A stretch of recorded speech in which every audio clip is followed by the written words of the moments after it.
σας. Γεια σου. Γεια σου και εσένα. Να σας πούμε τα ονόματά μας. Βέβαια.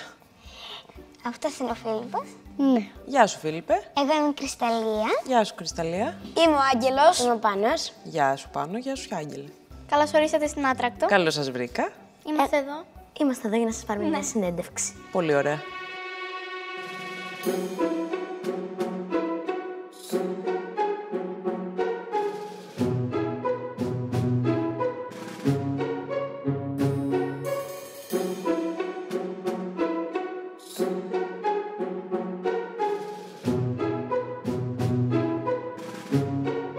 Και 3, 2,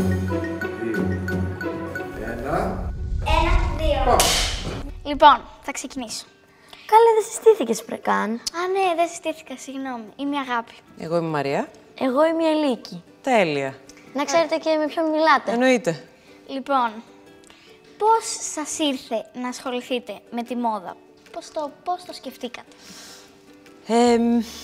Πώς το σκέφτηκα. Κοίτα, και εγώ όταν ήμουν στην ηλικία σας δεν ήξερα τι ήθελα να γίνω.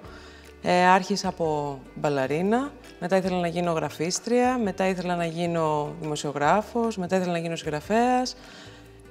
Τελικά κατέληξα εδώ που είμαι. Είχα πάντα όμως μία αγάπη για τα ρούχα και για το πώς τα συνδυάζω και το πώς μπορώ να τα αράψω και να τα κάνω όπως μου αρέσουν εμένα. Οπότε κάπως έτσι άρχισα ξέρεις, να μ' αρέσει να μεταποιώ τα ρούχα και σιγά σιγά αποφάσισα ότι εκεί μάλλον έχω περισσότερο ταλέντο. Η επιχείρησή σας ονομάζεται Caravan. Ακριβώς. Από πού σκεφτήκατε να τη βγάλετε έτσι? Όταν είχε έρθει σαν ιδέα στο μυαλό μου ότι θέλω να κάνω μια εταιρεία με ρούχα, εντάξει, σε πολύ αρχικό στάδιο βέβαια, είχαμε καταλήξει στα πρώτα πατρόν, στα πρώτα σχέδια, αλλά δεν είχαμε βρει καθόλου όνομα και είχα σπάσει το κεφάλι μου και δεν μπορούσα να βρω κάτι. Δηλαδή, έβρισκα ονόματα τα οποία τελικά δεν μ' αρέσανε. Οπότε ήμουνα μία μέρα στο σπίτι μου, στο σαλόνι μου και άκουγα μουσική. Άκουγα λοιπόν ένα τραγούδι των Black Sabbath που λέγεται Planet Caravan. Δεν τους ξέρω. Τέλεια. Το οποίο σημαίνει? Το οποίο σημαίνει ένας πλανήτης καραβάνι, αυτό λεξί. Το καραβάνι είναι... Ξέρετε τι είναι τα καραβάνια? Είναι... Κυρίως τα έχουν νομάδες. Α, τα καραβάνια. Τα καραβάνια, κανονικά, ναι, κατάλαβα. Και τα οποία δεν έχουν ένα μέρος που κάθονται. Πάνε αναλόγως πώς είναι ο καιρός, που θα βρούνε τρεχούμενο νερό κτλ. Οπότε εγώ επειδή σε εκείνη τη φάση της ζωής μου αισθανόμουν κάπως έτσι, δηλαδή αισθανόμουν λίγο σαν φτερό στον άνεμο, δηλαδή όπου έβρισκα ευκαιρία θα πήγαινα, τα υλικά αγαθά, ας πούμε, δεν μου λέγανε τίποτα, ξέρεις. Δεν ήθελα να έχω ένα σπίτι δικό μου, δεν με ένοιαζε. Ήμουν λίγο πιο ελεύθερη. Αποφάσισα ότι ήταν φανταστική ιδέα το Planet Caravan. Δεν έστεκε βέβαια γραφιστικά το Planet Caravan ολόκληρο και ίσως θα μας κυνηγάγανε σε κάποια φάση και οι Black Sabbath, οπότε το κάναμε Caravan και αυτό ήταν όλο. Ήταν εύκολο να ετοιμάσετε την διαδικασία για την επιχείρησή σας? Αν ήταν εύκολο να ανοίξω την επιχείρησή μου, εννοείς? Δεν ήταν δύσκολο. Ήτανε πιο εύκολο από ό,τι φανταζόμουν, όπως όλα τα πράγματα που προσπαθούμε να κάνουμε σε αυτή τη ζωή. Είναι πάντα λίγο πιο εύκολο όταν τα κάνουμε από όταν τα φανταζόμαστε. Υπήρχαν δυσκολίες, αλλά δεν ήταν τόσο δύσκολα όσο λέει η φήμη ότι είναι. Πόσα λεφτά χρειάζεται κανείς για να ξεκινήσει μια επιχείρηση σαν τη δική σας? Αυτό τώρα δεν έχει μια στάνταρ απάντηση. Εγώ την επιχείρηση την ξεκίνησα με 800 ευρώ. Το ξέρω. Είσαι διαβασμένος. Ναι. Θέλω να σας ρωτήσω. Περίμενα να τελειώσω. Όχι, εντάξει. Με 800 ευρώ ο κάθε άνθρωπος βέβαια έχει άλλα μέτρα και άλλα σταθμά στο κεφάλι του, οπότε υπάρχουν άνθρωποι που ανοίγουν μια επιχείρηση και θα βάλουν σε αυτήν την επιχείρηση 50.000 ευρώ, δηλαδή θα έχουν ένα αρκετά μεγάλο ρίσκο. Ή άλλοι άνθρωποι που θα βάλουν πολύ λίγα λεφτά, όπως εγώ. Είχα ένα πολύ μικρό ρίσκο. Με ποιον Έλληνα ή όχι Έλληνα, μοντέλο ή όχι μοντέλο, θα θέλατε να συνεργαστείτε ή να φορέσετε τα ρούχα σας? Δύσκολη ερώτηση. Είναι λίγο. Σκεφτείτε έναν. Ένα, ναι. Πάρτε το χρόνο. Θα πω κάποια που είναι μεγαλύτερη και από τις γιαγιάδες σας, μάλλον. Θα ήθελα να ντύσω την Τζέιν Φόντα. Δεν την ξέρετε, είναι μια ηθοποιός που είναι στην Αμερική και είναι πάρα πολύ μεγάλη. Και είναι έτσι πολύ λαμπερή και ιδιαίτερη. Όταν είσαστε μικροί, σχεδιάζατε δικά σας ρούχα σε χαρτί ή τα κάνατε με βελόνα? Όταν ήμουν μικρή, ζωγράφιζα πάρα πολύ. Τα ρούχα που έφτιαχνα για μένα, τα έκανα, δεν θυμάμαι ακριβώς από ποια ηλικία, γιατί πάντα προσπαθούσα να φτιάξω έτσι με τους δικούς μου τρόπους ρούχα. Τα έραβα στο χέρι μόνη μου. Ράβατε ρούχα για τις κούκλες σας? Δεν έπαιζα πολύ με κούκλες, έπαιζα πιο πολύ μπάσκετ. Δεν έραβα.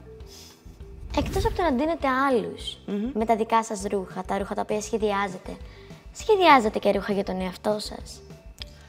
Αν σχεδίαζα ή αν σχεδιάζω? Αν σχεδιάζετε, ας πούμε αυτό που φοράτε, το έχετε σχεδιάσει εσείς? Είναι λίγο εγωκεντρικό αυτό που θα σου πω, αλλά σχεδιάζω κυρίως για τον εαυτό μου. Δηλαδή, όταν αρχίζουμε μια συλλογή, πάντα βάζω στο μυαλό μου πώς θα ήθελα εγώ να ντυθώ φέτος το καλοκαίρι. Πάντα βάζω τον εαυτό μου σε μια κατάσταση μελλοντική και προσπαθώ να με ντύσω. Αυτή είναι η αρχή. Σιγά-σιγά, ξέρεις, προσπαθώ να ντύσω και τη φίλη μου και τον φίλο μου και από εδώ. Δηλαδή, έτσι αρχίζω πάντα να στείνω μια συλλογή. Τι χρώμα χρησιμοποιείτε πιο πολύ στα ρούχα σας? Είναι σε κάθε συλλογή παθαίνουμε αιμονή με κάποιο άλλο χρώμα. Σε αυτή τη συλλογή χρησιμοποίησαμε πάρα πολύ κίτρινο. Κίτρινο. Όπως φαίνεται. Τι ομάδα είστε? Συγγνώμη. Τι είναι αυτό, το ξέρω. Θα μπορούσατε να χαρακτηρίσετε τα ρούχα σας με 3 λέξεις? Θα προσπαθήσω. Νομίζω ότι είναι χαρούμενα, ότι είναι ζωντανά και ότι είναι πάρα πολύ άνετα. Τι σας δίνει όμως έμπνευση για να σχεδιάσετε ένα ρούχο, να φτιάξετε ένα ρούχο? Όπως, ας πούμε, μια εικόνα ή μια στιγμή. Μπορεί να είναι μία φίλη μου, απλά. Δηλαδή, να θέλω να ντύσω μία φίλη μου και να με εμπνεύσει εκείνη τη στιγμή η συγκεκριμένη κοπέλα. Μπορεί να είναι κάποια ανάμνηση που έχω, παιδική, και να θέλω με αυτόν τον τρόπο να επιστρέψω στα συναισθήματα που μου έχει προκαλέσει αυτή η ανάμνηση. Μπορεί να είναι ένα τραγούδι, σίγουρα.